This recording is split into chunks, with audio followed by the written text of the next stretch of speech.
જય માતાજી। આજે આપણે બનાવીશું આલુ પાલકનું એકદમ ટેસ્ટી અને એકદમ સરસ એવું શાક। તો ચલો બનાવવાની શરૂઆત કરીએ। તેના માટે મેં અહીંયા એક ચૂડી પાલક લીધી છે।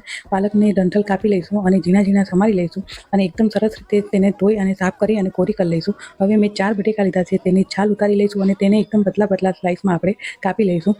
અને હવે એક લોયામાં 1.5 પાવડા જેટલું આપણે તેલ ગરમ કરવા મૂકીશું। તમે તેલ ગરમ થાય એટલે તેમાં જીરું, હિંગ, ઝીણું ઝીણું કાપીને રાખેલું લસણ એડ કરીશું લીલું, અને જે બટેકા આપણે સમારીને રાખ્યા હતા એ નાખી દઈશું અને થોડીવાર માટે આપણે તેને તેલમાં સાતળશું। થોડીવાર પછી આપણે તેમાં હળદર, મીઠું નાખી અને એકદમ સરસ રીતે ફરીથી થોડીવાર માટે તેને સાતળશું। હવે આપણે જે પાલક ધોઈને સાફ કરી હતી એ એડ કરીશું અને એકદમ સરસ રીતે તેને મિક્સ કરી દઈશું અને થોડીવાર માટે તેને ઢાંકીને મૂકી દઈશું, અથવા બટેકા જ્યાં સુધી બફાય નહીં ત્યાં સુધી આપણે તેને ઢાંકીને મૂકી દઈશું। હવે આપણે તેમાં રૂટિંગના મસાલા કરીશું। તો તેના માટે મેં અહીંયા 2 ચમચી જેટલું ધાણા જીરું પાવડર, 2 ચમચી જેટલું કાશ્મીરી લાલ મરચું, અડધું ટામેટું અને લસણીયો મસાલો અને મીઠું એડ કર્યું છે અને હવે એકદમ સરસ રીતે આપણે મિક્સ કરી લઈશું।